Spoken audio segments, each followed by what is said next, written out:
안녕하세요. 어느덧 나이가 들어서 몸이 불편하네요. 요즘은 건강이 최고라고 하는데 밖에 코로나인지 뭔지 때문에 참 다들 난리죠. 그래도 여기에 사연을 올리고 공감하고 그러는 게 참 좋은 것 같네요. 제가 올리는 사연은 시아버지와 관련된 이야기예요. 저하고 남편이 결혼을 하고 아이는 3명 정도 낳았거든요. 다들 다 아들이고 장성하게 자라서 앞가림들을 잘하고 있으니 상관은 없어요. 저희 가족은 사실 문제가 없었어요. 남편도 사업을 하고 있고 건물 몇 채는 가지고 있어서 노후 생활에 별 문제는 없었죠. 자식들도 잘 되고 재산적으로도 불편함이 없었죠. 사실 저희 입장에선 유산은 그렇게 큰 문제는 아니었어요. 오히려 아주 어려운 건 아니지만 저희보다는 형편이 안 좋은 아가씨 부부에게 더 많이 주는 게 어떤가 하며 합의를 보았었죠. 물론 시댁이 워낙에 옛날 사람이었거든요. 왜 옛날에는 아들 중에서도 장남인 아들을 중요하게 생각하잖아요. 물론 시댁에서 아들은 제 남편뿐이었죠. 그래서 대개 부모가 유언으로 유산을 배속할 때 장남한테 많이 주는 경우들이 종종 있어서 많이들 다투고 그러거든요. 그래서 저희 부부와 아가씨 부부 서로 유산이 정해지면 설령 저희 쪽에 많이 주더라도 일부는 아가씨 부부에게 줘서 공평하게끔 한다고 미리 결정을 한 상태였죠. 그렇게 미리 마음의 준비를 하고 있었죠. 물론 그렇다고 시아버님이 얼른 돌아가시는 걸 바라는 건 아니에요. 좋은 가족인데 그걸 유지하려고 미리 정해둔 거라고 보면 돼요. 하지만 저희 부부도 아가씨 부부도 또 시어머니도 모르는 진실이 있다라는 걸 인지 못한 상태였고 그게 시아버지와 관련이 있다는 걸 알게 되었죠. 시아버지는 뭐 저희한테 친절히 대하고 손자, 손녀들한테는 잘해주었는데 왜인지 가정에 그렇게 크게 신경을 쓴 적이 없었어요. 시어머니 말로는 툭하면 출장에 야근이 있어서 늘 집에 있지 못했다고 하더라고요. 하는 일이 건설, 토목 쪽이라서 그런 거구나 하며 이해하는 상황이었죠.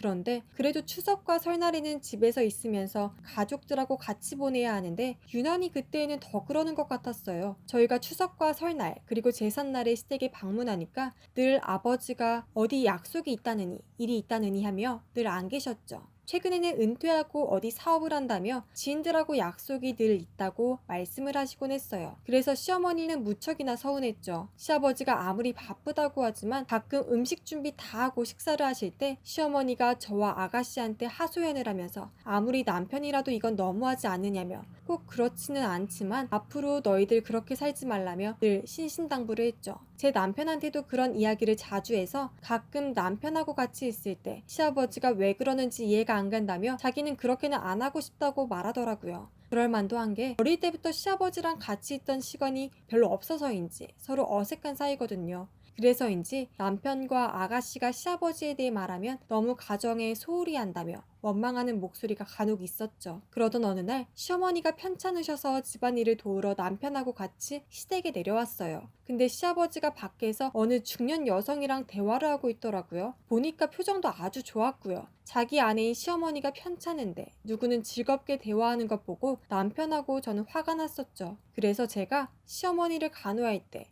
시아버지가 오시자마자 남편이 달려가서 대체 무슨 짓을 하느냐며 바람을 피냐며 소리를 높였고 그날 하루는 부자지간의 싸움으로 많이 시끄러웠죠. 그 일로 인해 시아버지와 남편 사이가 골이 깊어질 대로 깊어졌고 아가씨와 시아버지 관계도 좋아지지 않았죠. 그렇게 서로 피하고 그렇게 오랫동안 지내왔죠. 그러다가 시댁에서 긴급한 소식이 날라왔어요. 시아버지가 길을 걷다가 빙판길에서 넘어졌는데 그게 뇌진탕으로 가버려서 병원에서 혼수 상태라고 난리라고 시어머니가 다급히 말했죠. 저희는 급히 자식들하고 같이 병원에 갔고 시아버지를 뵙게 되었지만 정신은 없어 보였고 의사 선생님 말로는 더 이상 가망이 없다고 말씀을 하셨죠. 겨우 넘어진 걸로 그렇게 목숨이 사라진다는 게 참 허무하고 슬펐죠. 비록 시아버지가 그렇게 좋은 인상을 준 적이 별로 없지만 그래도 손자 손녀한테는 잘해주고 나름 시아버지인데 자식으로서 도리는 다하자는 분위기라서 마지막 임종까지 지켜드렸죠. 그렇게 시아버지는 돌아가셨고 장례식을 치르고 있었죠. 시어머니와 아가씨는 울고 있고 남편은 그저 눈물을 흘리며 자리를 지키고 있는데 한 중년 여성과 젊은 여자가 찾아오더라고요.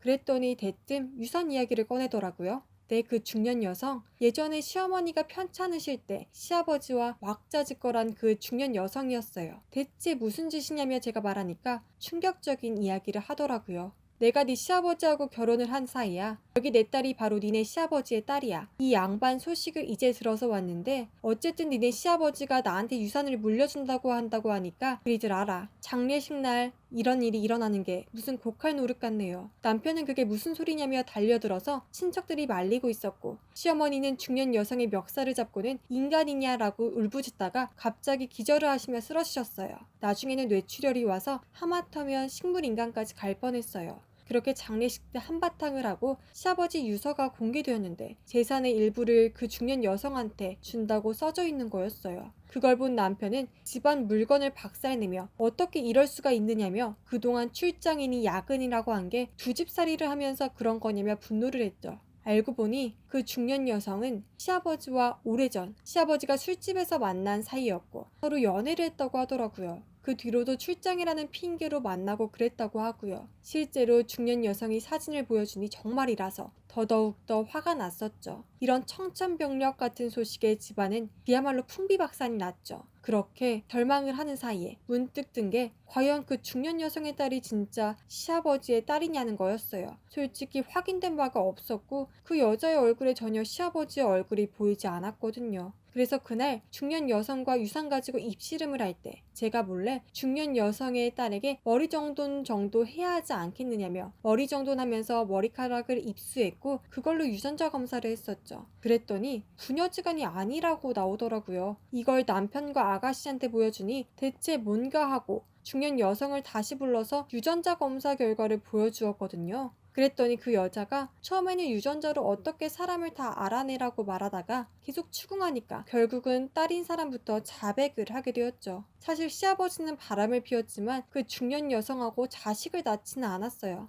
하지만 그 중년 여성은 어떻게든 시댁의 재산을 얻으려고 일부러 자기 종업원 중 한 명을 골라서 딸로 행세하라며 시아버지를 속여왔던 것이었죠. 시아버지는 거기에 속아서 재산 일부를 주겠노라라고 약속을 했고요. 그렇게 속이니 저희들까지 속을 거라고 생각을 했던 거죠. 하지만 이제 들통났으니 소용없게 되었잖아요. 전 남편의 지인인 변호사님을 통해서 고소를 취했고 그렇게 두 명은 유죄를 선고를 받으면서 쌍으로 감옥에 들어갔죠. 이런 일이 있고 난 후로 재산은 제대로 분배가 되면서 살고 있고요. 시어머니는 한동안 시름 앓다가 결국은 세상을 떠나셨어요. 그때까지 이러한 일을 잘 말해주지 못했어요. 안 그래도 허약해진 상태신데 자칫하면 더 심해질까봐 나중에 해결되면 말해야지 했는데 야속하게도 돌아가시고 말았죠. 돌이켜보면 시어머니가 제일 불쌍하신 것 같았네요. 그렇게 시집살이 힘들게 하고 아들 하나 딸 하나 키우며 세월을 보냈지만 남편은 바람을 피우고 웬 여자가 나타나서 남편이 숨긴 자식이 있다고 재산 달라고 난리고 비록 해결되었지만 그걸 못 듣고 떠난 시어머니를 생각하니 먼저 간 시아버지가 많이 원망스럽더라고요. 진짜 사람은 인생 무상이다라는 생각이 절로 들었어요. 저는 여기까지 마무리하고 다음에도 다들 건강히 보내며 다시 보길 바랄게요. 안녕히들 계세요.